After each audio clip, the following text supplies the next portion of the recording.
Hello, and welcome to another edition of Rose Reads. I'm Rose Solari, a poet, fiction writer, editor, reviewer, and co founder with James J. Patterson of Allen Squire Publishing, a small press with big ideas. Thanks for joining me again. It's lovely to be doing these, and it's lovely to see people returning week after week. It's been really quite an adventure these past 3 months. Before I get started, I want to suggest that if you like what we're doing and what you're seeing, that you follow us on Facebook, on Twitter, on Instagram. We have an Allen Squire publishing page here on Facebook, which is going to be very important for reasons I will reveal shortly. Um, we are on Twitter at Allen Squire Pub. We're on Instagram. We have a YouTube channel. If you go to YouTube and look for Allen Squire Publishing, you'll find all these videos archived, the weekly readings that I've been doing on Wednesdays, that Jimmy's been doing on Mondays, the audio that Ruben Jackson's been recording, and a lot of other great stuff. So I hope you'll stick around. Come for the readings, stick around for the books, maybe buy a couple.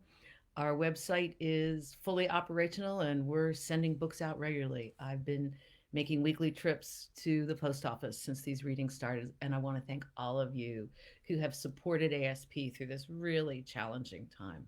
It means the world. So last week I was talking about books by women about women artists, a topic that's dear to my heart for obvious reasons. And I thought I'd continue it a little bit this week with some selections from what my first novel, but first from Richard Peabody's collection, The Richard Peabody Reader. This was the first ASP Legacy Series book, which is a series devoted to writers who have primarily been published by independent presses, who are accomplished in more than one genre, and who also help other writers by promoting, publishing their work. There are a lot of wonderful writers who fit that bill. Richard's certainly one of them through his magazine Gargoyle, through his Paycock Press, through his teaching, and his support of other writers. He's just a great member of the literary community, and doing this book was a real joy. I am going to read from a story in the collection called Country Porch Lights. Richard is a really good writer about writers and writing communities. I mean, he writes well about many things, but this is something I think he's really particularly good at. And he does it with humor and with sensitivity and with that kind of authenticity that comes from somebody who's been there. Um, this story features a hero named Wyatt, and I think you'll find out everything you need to know about Wyatt in the excerpts I'm going to read. I'll just tip you off to one interesting character trait that he has, which is that he tends to fall for women with blue eyes, and he's frightened of women with brown eyes. So I guess it's a good thing I didn't meet Wyatt. All right, here we go. Wyatt is teaching at a writers' conference in rural North Carolina, and he's in the midst of student conferences right now, something I'm sure a few of us have been involved in as well. I like some of these lines very much, but I believe you really need to read more living writers. You need to be aware of what's being written right now, And Wyatt blanked. What was her name? I'm Martha. Martha, of course, of course. Why did he have to have a class with a Martha, a Margot, and a Martine? What were the odds? He already had eternal troubles juggling Kathy and Karen. Those two names seemed to be completely interchangeable to him, and it even cost him girlfriends in the Pleistocene epoch of his love life. I like Louise Bogan. Louise is lovely, but she's quite dead. Martha's eyes fell. He didn't mean to hurt her, only to give her a kick in the rear. Look, I can recommend Heather McHugh, Rita Dove, Sharon Olds, and some of the newer voices like Kim Adenizio, Lynn Crosby, Elaine Equi. Martha dutifully wrote down every name, mangling most of the spellings. Seriously, if you saw what some of these poets were writing about, it would broaden your palette, give you a lot more subjects to tackle in your own work. Do you really think so? Abso-fucking-lutely, he thought. He said, I think you'll love their work. 3 more student conferences to go. His class was scattered across the ramparts of the flagstone patio, stacked up like jets coming into Dulles Airport. Each face betrayed the same combination of anxiety, insecurity, and fear. Wyatt sighed. The view of the mountains cascading into the distance like a green and black ocean was all but wasted on these people. Many of the students were from nearby Asheville or Charlotte, and if they'd seen it once, they'd seen it 1,000 times. The view was just background to them. The urban poets, the few who'd made their way from New York City or Boston, seemed just as oblivious. Hey, dude.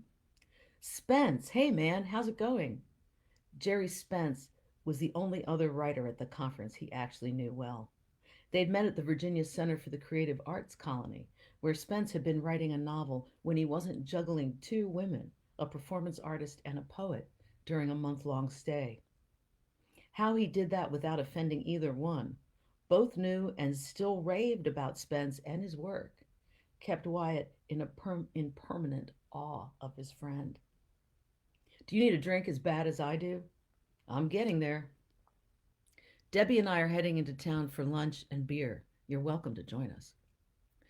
Wyatt could already see his next student getting jumpy and beginning to contort her body like a human tuning fork in his direction, completely stalemated over the etiquette required when it came to interrupting 2 instructors.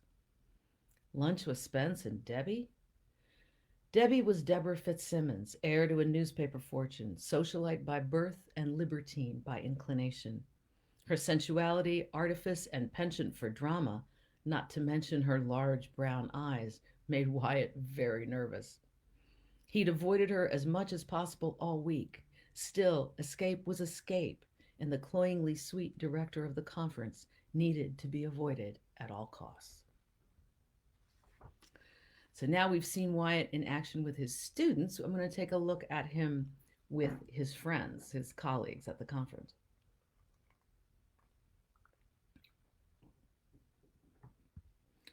So Debbie and Spence and Wyatt go to lunch. Oh, by the way, I should mention that the Richard Peabody Reader is on sale for 25% off right now on the Allen Squire Publishing site. So if you'd like a copy of this great career-spanning book, go to allensquirepublishing.com and get yourself one. Okay. So Deb, Spence, and Wyatt are at a restaurant. Also, though no one at the conference is aware of it yet, Wyatt is having an affair, but not with anyone at the conference. He's having an affair with a young woman he met on his way to the conference, his first day in town, at a convenience store. Her family owns it, and he's been seeing her ever since. Her name is Callie, but he calls her Mountain Girl to himself, a la one of Jerry Garcia's lovers back in the day. So here we go with lunch with Debbie, Spence, and Wyatt. The CD jukebox was contemporary and played everything from Massive Attack to Alanis Morissette.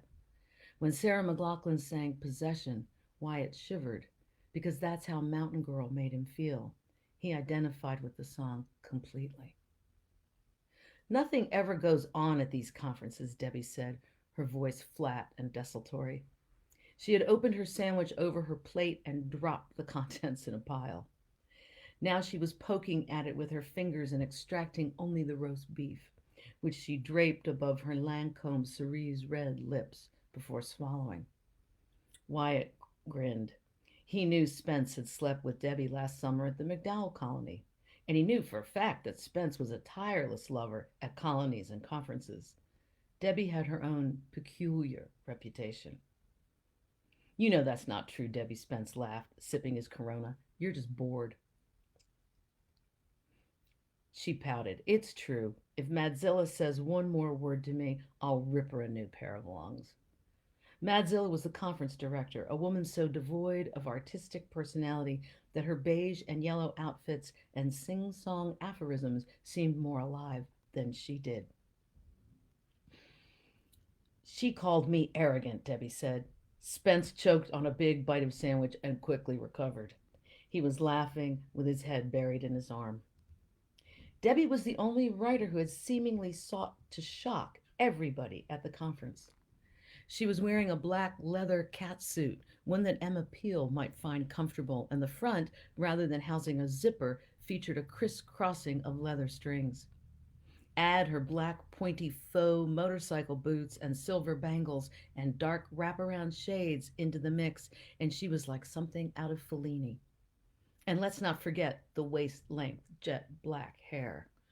No, the silver Jaguar convertible might have been the only predictable thing about her. Wyatt had stayed below Debbie's radar in previous encounters. She'd always aimed her acid tongue and/or predatory sexuality at others. He was strictly supporting Cast. Yet now, perhaps because she was lonely, she focused on Wyatt for the first time. And you don't even know I'm alive. Spencer laughed again. Wyatt noted the dare in his eyes. Now, Debbie, you know that's not true, he said defensively. I love your poems. They're so sensitive, Debbie said.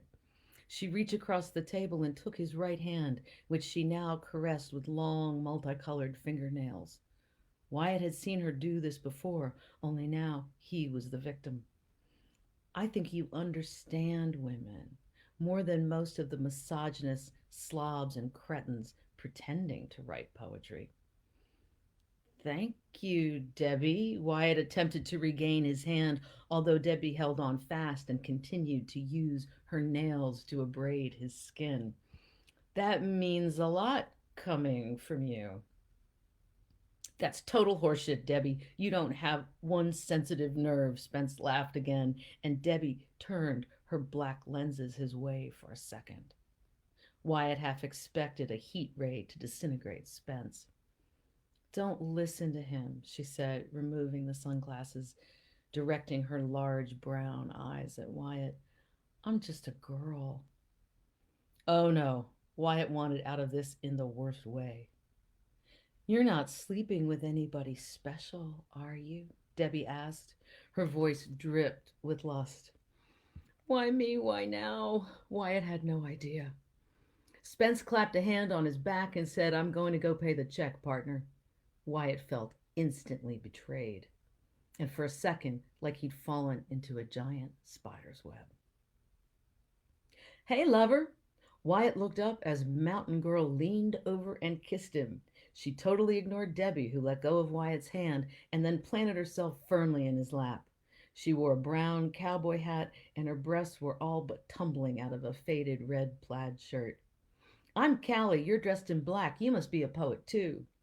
Debbie ignored Callie's proffered hand and seemed to visibly vibrate with anger. Spence reappeared, shaking his head. Wyatt was so happy, so relieved, he was almost humming. Debbie stood, replaced her sunglasses, and then mock whispered in Wyatt's face, loud enough for everybody to hear, I hope you catch something. Leastways he'll still be human, Mountain Girl yelled as Debbie slammed the screen door. Spence did a double take but saluted before heading out to the Jag. Which is more than I can say for her. What crawled up her butt and died? Callie, was she hitting on you? Callie, wait a minute. Don't tell me you haven't made love. Who in their right mind could even call it that with a bitch like her? Tell me you haven't, Wyatt. You haven't, had you? No. Praise be. Now come on. Where are we going? You'll see. It's a surprise. I just enjoy so much of that story, and particularly those characters. I'm going to say hello to a few people now.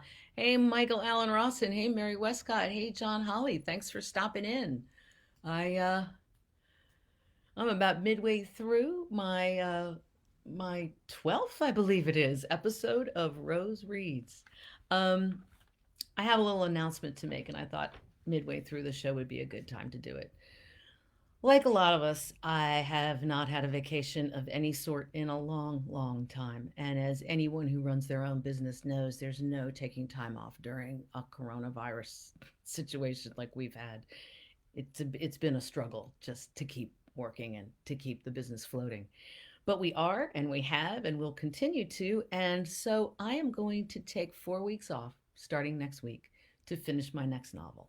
Um, it's been a few years since my last book of poems, and a few years before that since my novel, which came out in 2012. So I'm ready for another book, and I'm ready to get this one out.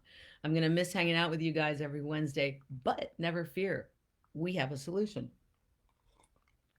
If you haven't already, you need to bop on over to the Alan Squire Publishing Facebook page and like us, because for the next 4 weeks, that's where Rose Reads is going to be based, with a different stand in every week. A wonderful team of writers has stepped up to take over the broadcast while I'm hermited away finishing this next book.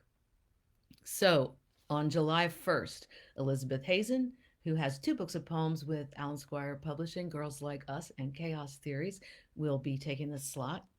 On Wednesday, July 8th, Joanna Bigger, also a two-time ASP author with her novels Melanie's Song and That Paris Year, will be here at 4 o'clock EST. July 15th, Linda Watanabe McFerrin, who, like Richard, is a Legacy Series author. Her career spanning collection, Navigating the Divide, came out last year. Linda will take the slot on July 15th. And on July 22nd, we'll have a guest from the other side of the ocean, Mark Pritchard, whose novel Billy Christmas was one of our first books from ASP, will take the slot. On July 29th, I'll be back, and I hope to have had a very busy, very productive time off. I know I'm going to miss doing this because I enjoy it like crazy, but I'll be back in July with more. So now I'm going to move on to my own first novel, A Secret Woman. Along with the theme of writers writing about writing and art, A Secret Woman also features an artist as the lead character. Her name's Louise Terry, and she's a visual artist. She's a painter. Hey, Jim Luke, you're here. Nice to see you, buddy. And as with Richard's writing, I wanted to portray some of the dynamics that happen when artists or writers, artists of any stripe, are called together to work towards a common goal or a common good. It can get complicated. Um, when A Secret Woman opens, Louise's mother has just died. Louise Terry, the heroine of the book. Prior to the opening of the book, about 3 years previously, Louise founded, with a friend, co-founded, a women's artist collective called A Woman's Place, a gallery. Some of us in our lives have founded just such things, and some of these experiences are in part based on me doing that some years back, though I must say it's not an autobiographical novel. This scene takes place on Louise's last night at A Woman's Place. After her mother dies, the book opens with her, where you discover she's made a series of sweeping decisions in the wake of losing her mom. And one of them is that she's going to leave A Woman's Place and try to strike out on her own.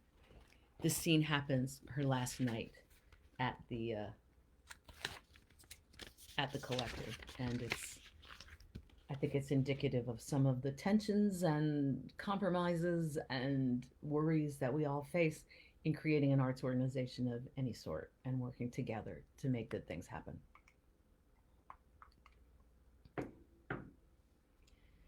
It was a cruel kind of poetic justice that my last day at A Woman's Place coincided with the opening of the Barbie installation.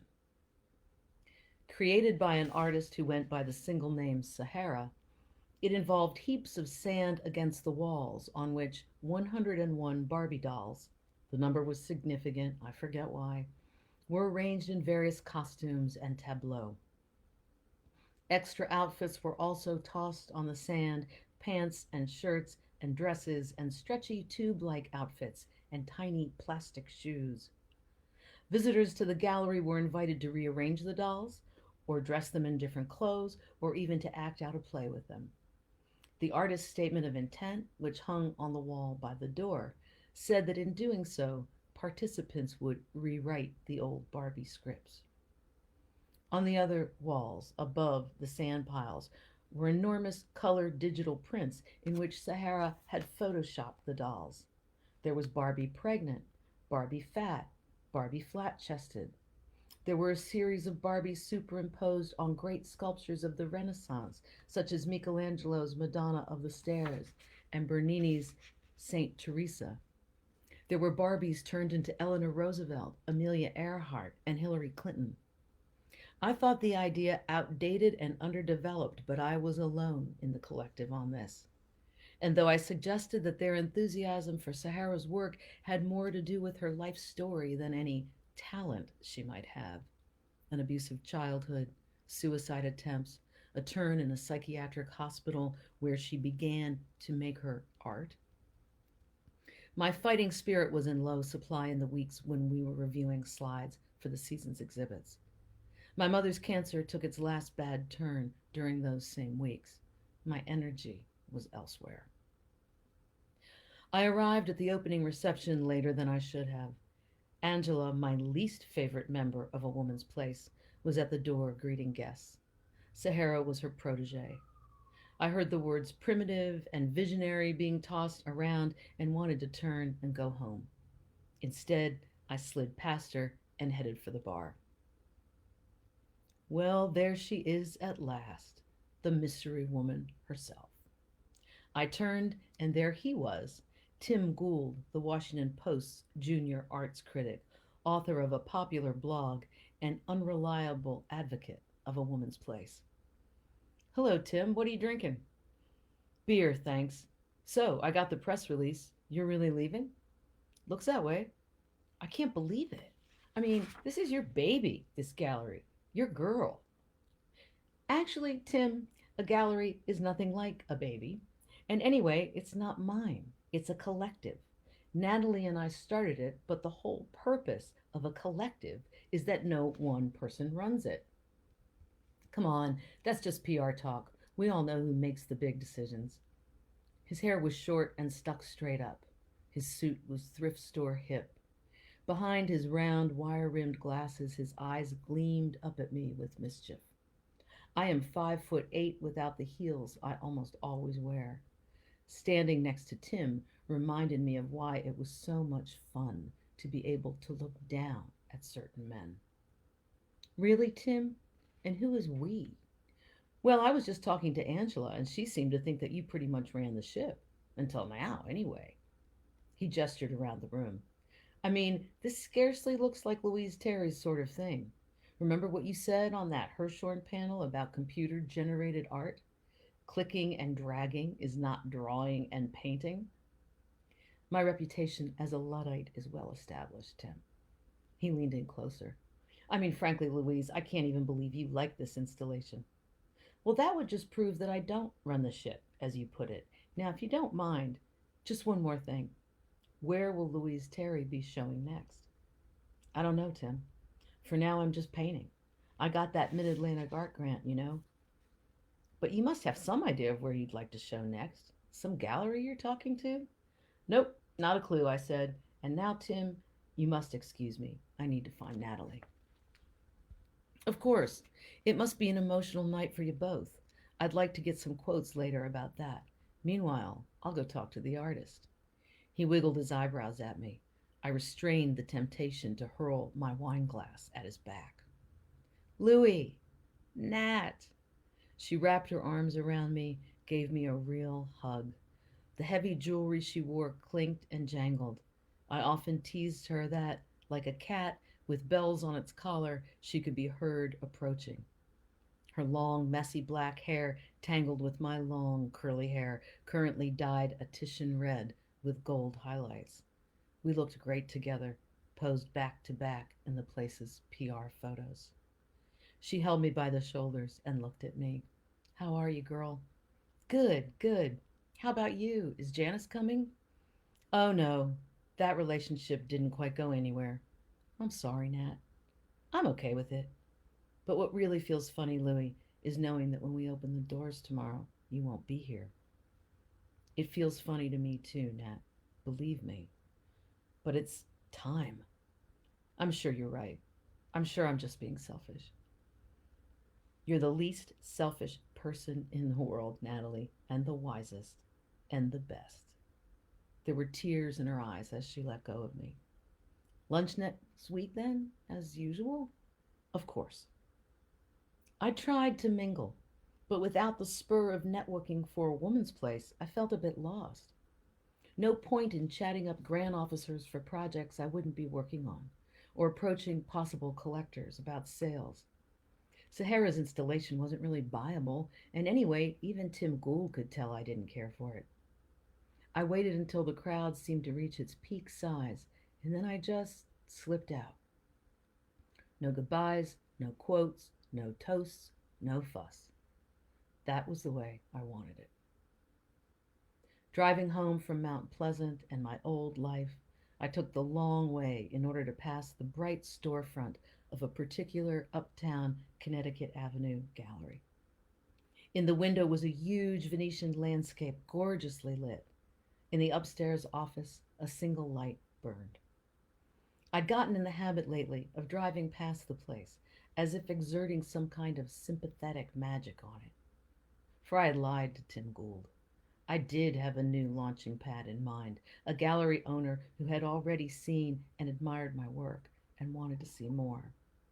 Dana Riley, of the trendy and very much for-profit Riley Gallery. It was with her that I hoped to have my new show. So, I'm going to conclude with just a little piece from A Secret Woman. But first, I just want to remind you, we've got books for sale on our site. We've got new content all the time. Our webmaster updates the content every day. We've got stuff going on Twitter, on Instagram, on Facebook. Our writers are super active. And I urge you and encourage you to follow us on the site, on Facebook, on Twitter, on Instagram, and in particular to remember, and I'll post a reminder of it on my site, that next Wednesday, Liz Hazen will be sitting in for me, and she will be on the Alan Squire Publishing Facebook page, as will all the wonderful people filling in for the next 4 weeks. So that's Elizabeth Hazen, July 1st, Joanna Bigger, July 8th, Linda Watanabe McFerrin, July 15th, and Mark Pritchard, July 22nd. I'll be back with you on July 29th, hopefully with a new book in hand, or at least a solid manuscript in hand, and maybe a little bit of a tan, because I'm going to spend a little bit of time writing in the outdoors, which I love. I thought I'd conclude with something. It's just a paragraph from A Secret Woman. It's the opening to the very last section of the book, the sort of epilogue to the book. Louise is about to attend an opening of her own solo art show. But I will leave it to you to discover in your reading, whether it's at Riley Gallery or at someplace quite different. A gallery before an opening is like a theater before the patrons file in. The art on the walls won't come to life until it is looked at, seen, digested, and this looking will change the art itself. For now, the paintings linger for the last time as their private selves, known only to the artist who made them, the gallery director who said this one and that one, but not that. In the dark, they seem to speak to each other, some nervous as teenagers on prom night, some proudly confident, some calm and cool. In a few minutes, they will be something else entirely. Thank you for listening. I'll be back here on July 29th with something else entirely. And in the meantime, please keep checking back on Wednesdays at the Alan Squire Publishing Facebook page for the wonderful folks who are going to stand in for me for the next 4 weeks. All wonderful writers, all brilliant people, all full of great ideas. I think it's going to be really special, and I'm going to be tuning in myself. So that's it for me for a little while. I'm Rose Solari of Alan Squire Publishing, a small press with big ideas. Thank you for viewing. Thank you for hanging out. I wish you all much love, much luck. Stay safe, okay, out there. Wear your masks. Let's defeat this virus thing. And I'll see you in about a month. Thanks for joining me.